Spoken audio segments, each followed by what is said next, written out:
कुछ दिनों पहले एक न्यूज आई, बैंगलोर के एक नामी कॉलेज में 6 महीने के अंदर 4 स्टूडेंट्स ने सुसाइड कर लिया। लेकिन ये न्यूज नहीं थी, बल्कि ये क्योंकि इन 4 स्टूडेंट्स में से 3 स्टूडेंट्स ने सीलिंग फैन से फांसी लगाकर अपनी आत्महत्या की थी। इसीलिए कॉलेज एडमिनिस्ट्रेशन ने अपने हॉस्टल से सारे सीलिंग फैंस हटा दिए। क्या बोला तूने? जी हां, स्टूडेंट सुसाइड रोकने के लिए इस कॉलेज का आइडिया इतना बेहतरीन था कि मेंटोस के एड में फीचर हो सकता था। Now this is yet another example of how most of the power centres in our country tend to function. If you can't find a solution to a problem, just don't take the problem seriously. मतलब अगर students पंखे से लटक रहे थे तो आपने पंखे ही हटा दिए। सोच बदलो देश बदलो का ये मतलब तो नहीं था। मेरा सवाल ये है कि खुदा ना खास्ता अगर कोई बच्चा छत से कूद जाता तो क्या आप बिल्डिंग गिरा देते? एनीवे, स्टूडेंट सुसाइड ये हमारे देश की एक ऐसी प्रॉब्लम है जो साल दर साल और गंभीर होती जा रही है, और आज की वीडियो में हम इसी के बारे में बात करेंगे। 28 स्टूडेंट्स हमारे देश में हर रोज 28 स्टूडेंट सुसाइड कमिट करते हैं। अब अपने पर्सनल लाइफ का एग्जांपल लेके देखिए। हमें से शायद ही कोई ऐसा हो जिसने अपनी लाइफ में एक ऐसे स्टूडेंट से वास्ता ना रखा हो जिसने आगे जाके सुसाइड कमिट कर लिया था। ये प्रॉब्लम हमेशा से होती रही है, but something changed in the pandemic. We are looking at the rising number of suicide cases among students. Student suicides, India's undeclared emergency. 2020 में जिस साल पेंडेमिक की शुरुआत हुई, उस साल हमारे देश में 14,000 स्टूडेंट्स ने सुसाइड कमिट किया। नाउ ये उसके जस्ट एक साल पहले यानी कि 2019 से 21% की बढ़ोतरी थी।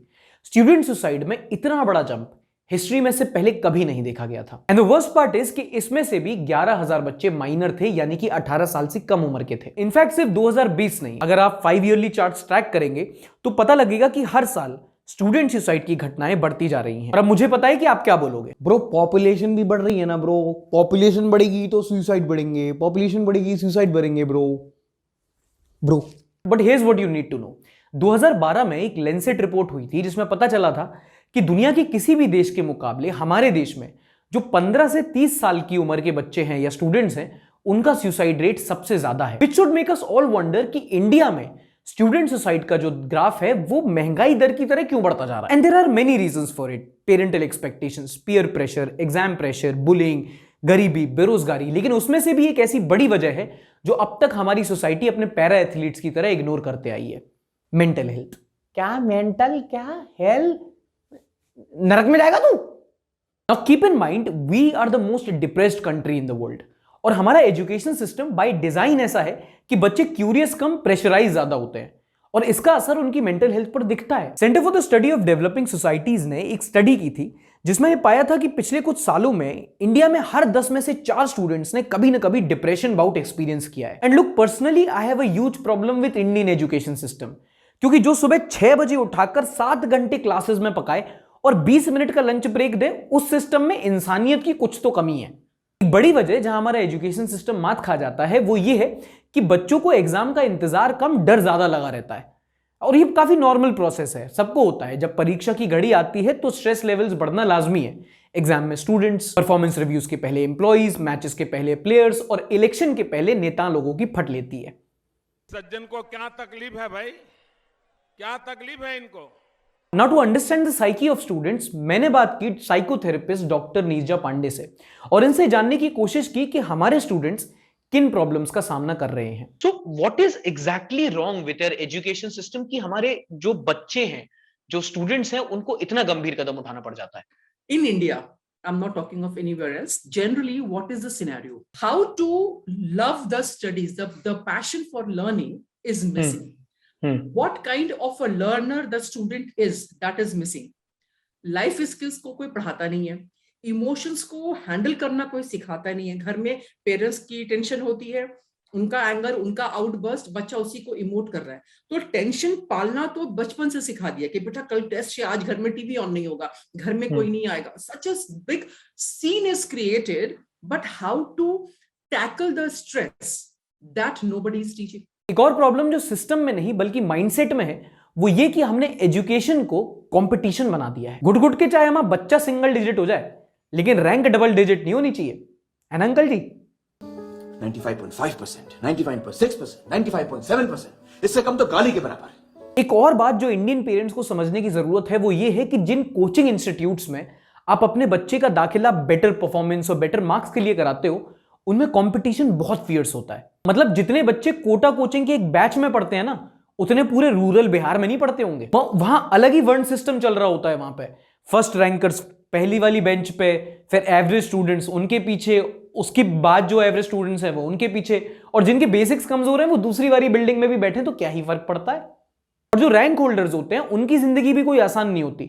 उन पर भी सक्सेस का इतना प्रेशर डाला जाता है कि अगर वो चावल खाकर कुल्ली कर दें तो पुलाव निकले।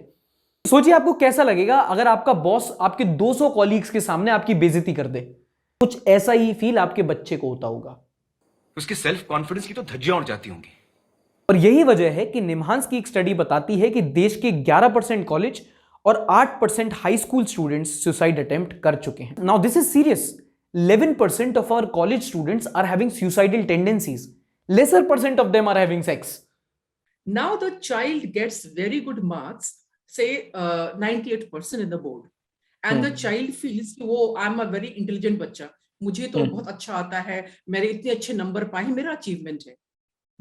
बट अगर हम रियलिटी चेक करें तो उस 98% में what is the percentage, the effort of the child, and how much credit will the school system take, how much credit the teacher will take, how much credit the parents will take, how much credit the tuition teacher will take. So it will come down to basically 10%, 20% तो बच्चे का effort होता है, बाकी तो grilling हो रही होती है। अब जब बच्चा, when the child is on his own, अब मुझे खुद पढ़ना है, तो बच्चे को पता ही नहीं है कि कैसे पढ़ना है, because everything has been spoon fed for the child. जब वो मैनेज नहीं होता है तो what is the sense, बचपन से क्या सीखा गया, परफॉर्मेंस होनी चाहिए, बेस्ट होना चाहिए। So if you are not able to do something, what you become a failure. So every day it is a cycle of failure and facing the failure. मैं ये नहीं कर पा रहा हूँ, मैं वो नहीं कर पा रहा हूँ। So a solution be कि बच्चे को छोटी उम्र से धीमे धीमे से सेल्फ रिलायंट बना जाए और इतना स्पून फीड नहीं किया जाए, और फिर ताकि जो प्रोग्रेस हो वो अच्छे पेस पे हो। Okay, definitely. एक चीज और, हमेशा हाई मार्क्स को ही अप्रिशिएट किया जाता है, एफर्ट पर कभी किसी ने फोकस नहीं किया। जनरली, मैं एब्सोल्यूट नहीं बोल रही हूँ, जनरली जब बच्चा नंबर में इंप्रूवमेंट लाता है तो उस एफर्ट को भी तो अप्रिशिएट करना चाहिए। When some mistake is committed in academics, that mistake is not celebrated. In fact, the child is insulted, the child feels insulted, right? So बच्चे ने क्या सीखा? Do not take initiative, because अगर मैं initiative लूंगा तो गलती करूंगा तो फजीहत होगी। और very simple example कि बच्चों से पूछो, बेटा क्लास में खड़े होकर जवाब देते हो, अगर कोई टीचर क्वेश्चन पूछती है तो generally they will say no. Why?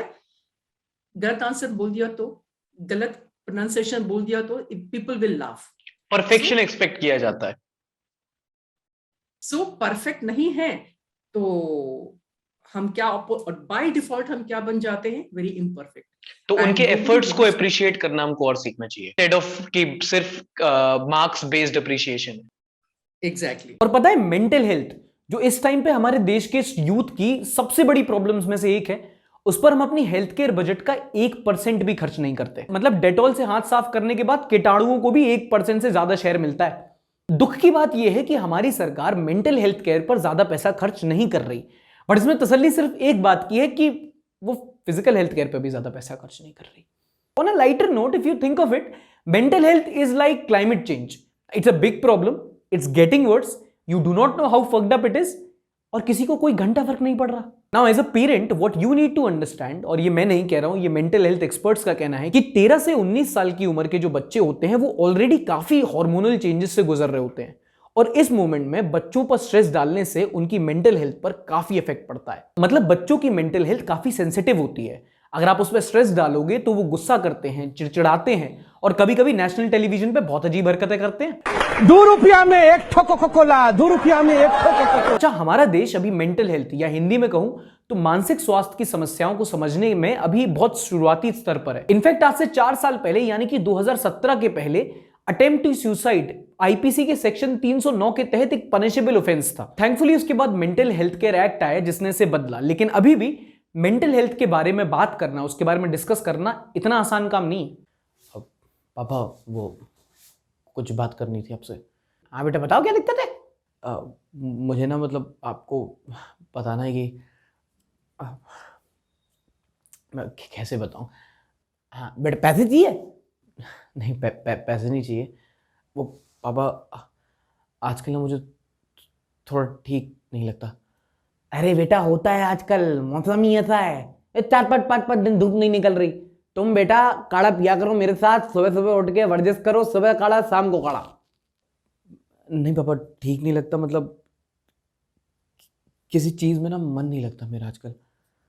कैसे लगेगा बेटा मन? दिन रात तो आप फोन में ऐसे ऐसी आंखें गड़ाए रहते हो। ये किरणें जो होती हैं ये हानिकारक होती हैं। नहीं, ठीक नहीं लगता, मतलब कहीं जाने का मन नहीं करता, किसी से मिलने का मन नहीं करता, कुछ करने का मन नहीं करता। थक सा गया हूं मैं। अरे बेटा, सब ठीक हो जाएगा, तुम बस सुबह जल्दी सो के उठो। उससे क्या होगा कि तुम पैसे ही लाओ यार आप। लेकिन इतने सालों बाद और इतनी समस्याओं बाद थैंकफुली अब सिचुएशन बदल रही है और लोग मेंटल हेल्थ की समस्याओं को समझ रहे हैं। हम और आप भी इस समस्या को और बेहतर तरीके से कैसे समझ सकते हैं, इसके सवाल भी मैंने डॉक्टर नीजा पांडे से पूछे। You need to observe somebody who has got the pattern, the thought pattern। जब आप किसी से बात करते हो तो जनरली थीम क्या निकल के आती है? यार मेरे से नहीं होगा, मेरे बस का नहीं है, I can't do it, I am helpless, I have no choice, under confident, no self esteem. तो ये एक पहला सिग्निफिकेंट साइन है कि हाँ, यहाँ पे देखने लायक चीज है। Secondly, children who have the habit of inflicting pain on themselves, कुछ ऐसा करेंगे कि खुद को चोट लग रही है, सेल्फ इन्फ्लिक्टिंग पेन, ये सेकेंड इंडिकेटर होता है। इसी का ऑपोजिट रिवर्स होता है reckless behaviour, just the opposite. Means वो कहते हैं ना, चलो कुछ तूफानी करते हैं, डर के आगे जीत है। वो क्या इनकरेज कर रहा है? Reckless behaviour, bike racing, car racing, jumping from here and there, drugs, alcohol. What is this? These are called reckless behavior. Why somebody is indulging too much into such behaviors? That is one indicator that there is something wrong. There is a lack, void inside it, inside the child. Finally, gussa. If there is a person, there is a child who tends to get angry for small things. Because anger के नीचे फिर क्या है? Anger तो उसका expressed emotion है, जो वो express कर रहा है। बट एंगर के पीछे एक्चुअल कॉज होता है, जिसके कारण जो बच्चा लेकर चल रहा होता है। So if somebody is getting angry again and again and for very trivial things, and जितना इशू नहीं होता है उसका कई साइज ज्यादा गुस्सा होता है, definitely there is a problem, need to explore. These are few things. Then then chronic pain. If somebody is suffering from some illness which has been going on for say a year or 2 years, which is creating lot much pain in the body.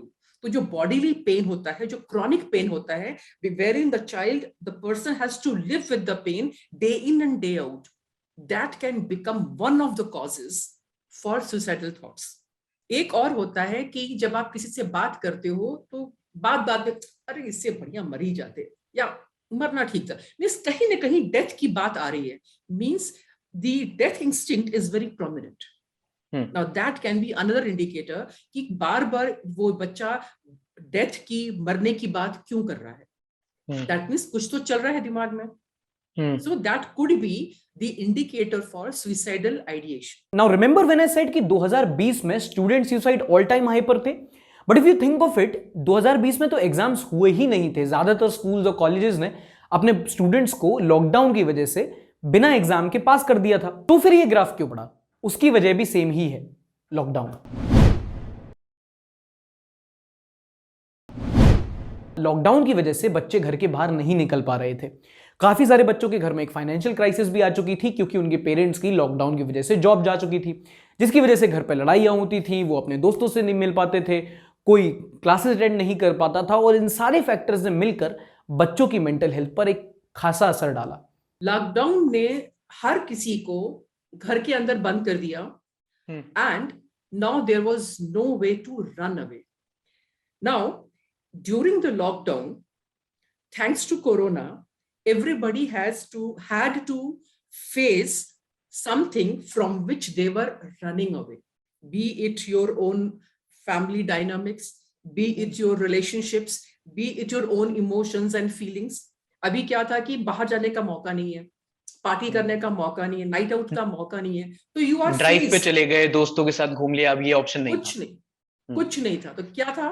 Now you are having the mirror in front of you, this is me, ये मेरी emotions है, ये मेरे thoughts है, ये मेरे पिताजी, मेरी माताजी, ये मेरे siblings, and now face it.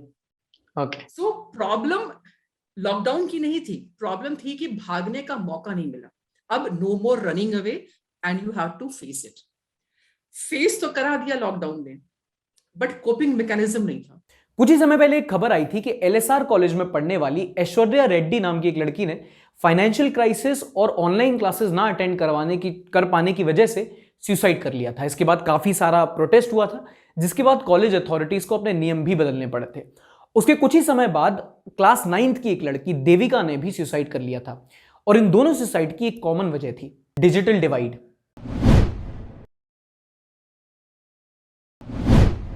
Lockdown के बाद अचानक से ऑफलाइन क्लासेस बंद हो गई और पूरा एजुकेशन का जो इकोसिस्टम है वो ऑनलाइन ट्रांसफर हो गया। लेकिन ऐसे करोड़ों बच्चे थे हमारे देश में जिनके पास एक स्मार्टफोन का एक्सेस ही नहीं था। देश की Tier 2 या Tier 3 सिटीज में जाएंगे तो आपको पता चलेगा कि जूम क्लासेस या गूगल मीट तो छोड़ो, एक टच स्क्रीन स्मार्टफोन भी एक बहुत बड़ा प्रिविलेज है। और इस डिजिटल डिवाइड का असर गरीब राज्यों पर ज्यादा देखने को मिलता था। इसका सबसे बुरा असर था बिहार में, जहां लगभग 1.5 करोड़ बच्चों के पास कोई डिजिटल डिवाइस नहीं था क्लासेस अटेंड करने के लिए। इसके बाद है झारखंड, जिसमें 32 लाख स्टूडेंट्स, और कर्नाटक और असम जैसे स्टेट्स जहां पर 31 लाख बच्चों के पास स्मार्टफोन्स नहीं थे। इसके बाद स्टूडेंट्स में एक असमानता क्रिएट हुई। जो गरीब तबके से बच्चा आता है उसकी पढ़ाई पर असर पड़ा, और उसके बाद जो प्रोसेस हुआ, मुझे नहीं लगता कि मुझे आपको समझाने की जरूरत है, क्योंकि अल्टीमेटली आप भी और मैं भी सेम सिस्टम से आते हैं। तो अगर हमें देश में स्टूडेंट सुसाइड की प्रॉब्लम्स को टैकल करना है तो पंखे हटाने से कुछ नहीं होगा, क्योंकि the problems are bigger and the solutions need to be better. And although national education policy is a step in the right direction, लेकिन अभी भी हमें बहुत डिस्टेंस कवर करना है, this is still a long way to go. तो अगर आपको वीडियो से कुछ सीखने को मिला तो प्लीज वीडियो को लाइक जरूर कीजिए। ऐसी और वीडियोस देखने के लिए चैनल को सब्सक्राइब कीजिए, और अगर आपको मेरा काम पसंद आता है तो आप एक चैनल मेंबर भी बन सकते हैं, लिंक डिस्क्रिप्शन में दे रखा है। ख्याल रखिएगा, मिलते हैं अगले एपिसोड में।